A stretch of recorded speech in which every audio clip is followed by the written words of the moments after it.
తారీఖు నాడు లీ ప్యాలెస్లో 10:30 గంటలకు సమావేశం ఏర్పాటు చేసి ఇక్కడ ఉన్న స్టేక్ హోల్డర్స్ కావచ్చు, విద్యార్థులు కావచ్చు, మహిళలు కావచ్చు, యువకులు కావచ్చు, సికింద్రాబాద్ చరిత్ర తెలిసిన వాళ్ళు కావచ్చు, కలిసి వచ్చే అన్ని రాజకీయ పార్టీలను కూడా రమ్మంటారు, స్వచ్ఛంద సంస్థల్ని రమ్మంటారు, వివిధ ఆర్గనైజేషన్స్ ఉన్నాయి, మీకు వివిధ అసోసియేషన్స్ ఉన్నాయి, వాళ్ళందరినీ కూడా మా కార్యాచరణ ఏంటంటే 17వ తేదీ 17th నాడు సికింద్రాబాద్ రైల్వే స్టేషన్ నుంచి ఒక శాంతి rally, 2 months Manju Prashanth theatre, అమరవీరుల స్తూపం, క్లాక్ టవర్ కూడా ఒక హిస్టరీ ఉంది అమరవీరుల స్తూపం, అక్కడి నుంచి మంజు థియేటర్ మీదుగా ప్యారడైస్ మీదుగా సికింద్రాబాద్ గాంధీ స్టాచ్యూ వరకు ఆ కార్యక్రమం ఉంటుంది. దీన్ని దశల వారీగా కార్యక్రమాలు తీసుకుంటాం. ఓసారి సికింద్రాబాద్ రైల్వే స్టేషన్కు పంపకాలు ఇస్తాం. అదేవిధంగా మన సికింద్రాబాదు ప్రాంతాల్లో ఉన్నటువంటి అన్ని షాపులు కానీ అందరు కానీ బంధకాల్లో పార్టిసిపేట్ చేసేదిగా ఆ కార్యక్రమాన్ని ఇస్తాం. రాస్తారు ఒక కార్యక్రమాలు చేస్తాం. ఇవన్నీ దశల వారీగా చేసుకుంటూ పోతాం.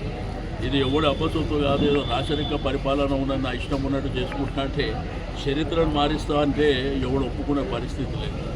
సికింద్రాబాద్ కార్పొరేషన్ ఆర్ లష్కర్ కార్పొరేషన్గా మీరు నామకరణం చేసేవారికి మాత్రం వదిలిపెట్టే సమస్య అంటే హైదరాబాద్ సికింద్రాబాద్ అనేది ఇప్పుడు రేపు ఉదయం 9:30కు ప్రెస్ కాన్ఫరెన్స్ ఉంది. ఒకటి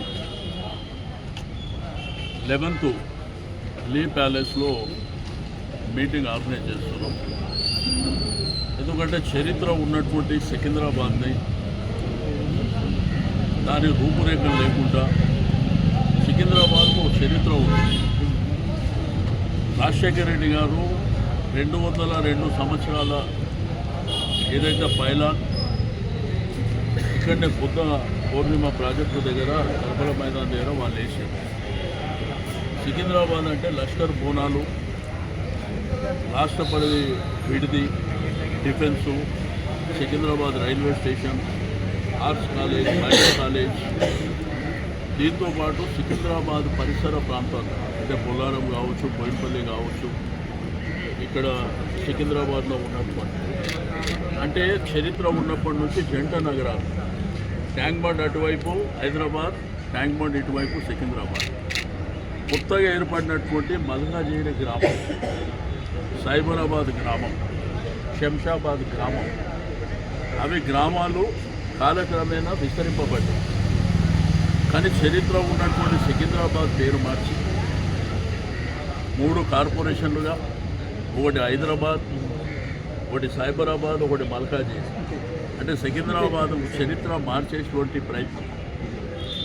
ఆ రోజుల్లో డిఫెన్స్ ఇక్కడ మన దగ్గరకు వచ్చినప్పుడు వాళ్ళ అగ్రిమెంట్ ప్రకారం సికింద్రాబాద్ ఏర్పడ్డాయి 1809 సంవత్సరం. సికింద్రాబాద్కు ఒక చరిత్ర ఉంది. మీకు ఎప్పుడు చూసినా నార్త్ జోన్ ఏరియా సికింద్రాబాద్ ప్రాంతం అంతా ఒక ప్రశాంతమైనటువంటి వాతావరణంలో అందరూ కలివిడిగా అన్ని మతాలు అన్ని కులాలు అందరూ కూడా సమానంగా చూడబడేటువంటి సికింద్రాబాద్ని ఏదో రాచరిక పాలన కొనసాగిస్తా, నా రాజ్యం ఉన్నది, నా ఇష్టం ఉన్నట్టు చేసుకుంటా, ఇవన్నీ మంగవు, ఇవన్నీ సాగవు.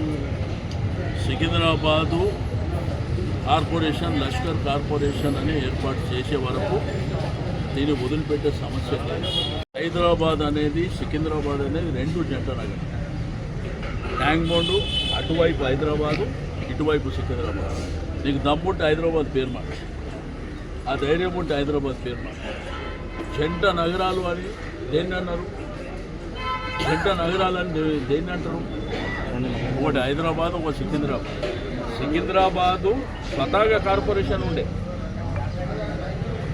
షెదర్ఘట్ కార్పొరేషన్ ఉండే అప్పట్లో. కార్పొరేషన్ కాలక్రమేణా హైదరాబాద్గా మారింది, తర్వాత జిహెచ్ఎంసీగా మారింది గ్రేటర్ హైదరాబాద్. మీకేందంటే విస్తరించుకుంటూ పోయి డెవలప్మెంటు అన్ని ప్రాంతాలు జరుగుతా మాకేం అభ్యంతరం లేదు.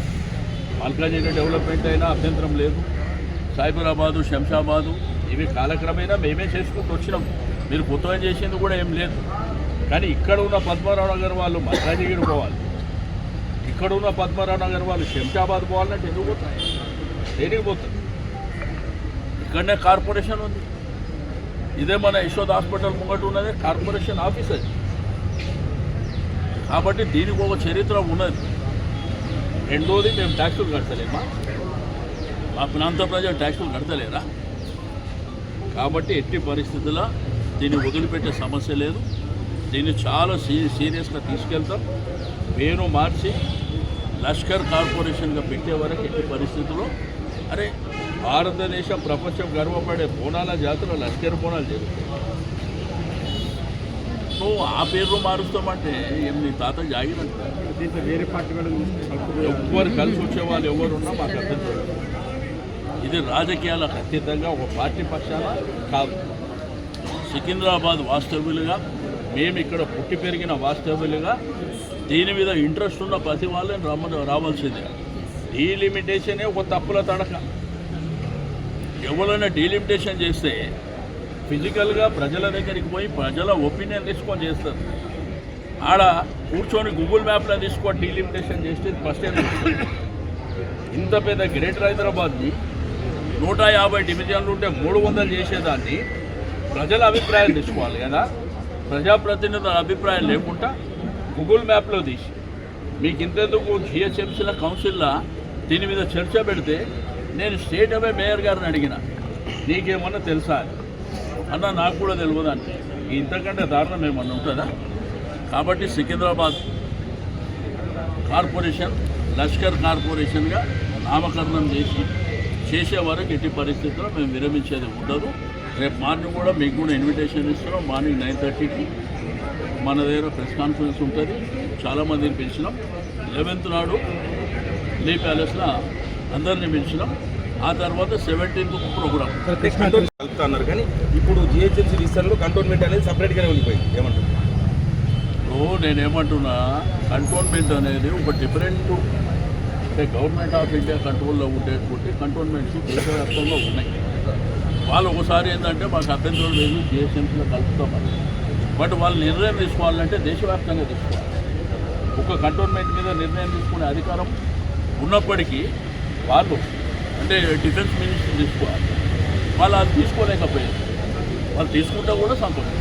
సార్, కృష్ణా జిల్లాల విషయంలో చంద్రబాబు నాయుడు మీద క్లియర్గా చెప్పారు. రేవంత్ రెడ్డి ఏదైతే అతను చెప్పాడన్న విషయం రాంగ్, ఇలా తప్పుల కనుక రేవంత్ రెడ్డి అసమర్థతకు నిదర్శనం. అదే ఆ రోజు హరీష్ రావు గారు ప్రజెంటేషన్ చేసినప్పుడే అంతో ముందు రోజు రేవంత్ రెడ్డి గారు చెప్పినప్పుడు తెల్లారి ఆంధ్రప్రదేశ్ ఇరిగేషన్ మినిస్టర్ గారు వారి యొక్క డిపార్ట్మెంట్ చెప్పింది. ఆయన చెప్పేదంతా అబద్ధాలు. ఆడ మోసపూరితమైన మాటలు. అసెంబ్లీ ఎందుకు పెట్టారు? దానికి ఒక శాంటిటీ ఉన్నదా, ఒక పద్ధతి ఉన్నదా? ఆ స్పీకర్ గారేమో ఎవరికి అవకాశం ఇయ్యారు. రైట్ మనిషి స్పీకర్ అనేది ఆ పదవి అనేది అందరికీ సంబంధించి. ఆయన ముఖం ఇట్లా కూర్చుంటే రైట్ సైడ్ తప్ప లెఫ్ట్ సైడ్ ముఖమే పెట్టాడు ఆయన. అక్కడ ఏంటంటే అక్కడ ప్రతి మెంబర్కి హక్కు ఉంటుంది, మాట్లాడేటువంటి రైట్ ఉంటుంది. కాబట్టి కృష్ణా జలాల విషయంలో హరీష్ రావు గారు చాలా క్లియర్గా చెప్పారు. ఇతనికి ఈ ప్రభుత్వానికి ముఖ్యమంత్రి ఆ ఇరిగేషన్ మినిస్టర్కి అవగాహన లేదు. వాళ్ళు ఏం మాట్లాడుతారో తెలియదు. నేను చంద్రబాబు నాయుడిని ఒప్పిస్తా అంటే చంద్రబాబు నాయుడు నిన్నేం చెప్పిండు, వాళ్ళ మినిస్టర్ ఏం చెప్పిండో చూసారు. అసలు మా ప్రభుత్వం ఉన్నప్పుడు ఇది జరిగిందే కాదని వాళ్ళు క్లియర్గా చెప్పారు. 2020లో జరిగిందంటే. కాబట్టి ప్రజల్ని ఏమార్చడానికి, మోసం చేయడానికి, దగా చేయడానికి, వీళ్ళు చేసిన తప్పులని కప్పిపించుకోవడానికి మీకు సిడబ్ల్యూసీలా మీరు అటెండ్ కాని మీటింగ్లలో అటెండ్ అయ్యి సంతకాలు పెట్టి దొరికిపోయిన దొంగల్లాగా ఈరోజు క్లారిఫికేషన్ ఇచ్చే పరిస్థితులు వచ్చింది. మాదేంటంటే తెలంగాణ రాష్ట్రం, తెలంగాణలో ఉన్నటువంటి భూభాగంలో నీటి వనరుల విషయంలో కేసీఆర్ గారు సీరియస్గా పోరాటం చేశారు మొదటి నుంచి. ఆయన ఎట్టి పరిస్థితుల్లో తెలంగాణకు నష్టం జరిగితే ఒప్పుకున్న పరిస్థితి లేదని ఆయన తెలంగాణ రాష్ట్రం ఏర్పడక ముందు నుంచే కొట్లాడి వీళ్ళు అప్పనంగా మనకు వచ్చే 90 టీఎంసీలు పాలమూరు 45 ఇస్తే చాలని చెప్పి రిటర్న్లో రాసిచ్చి ఇప్పుడు దొంగ మాటలు చెప్తున్నారు. మేము ఇయ్యలేదన్నారు. అవి పట్టబడి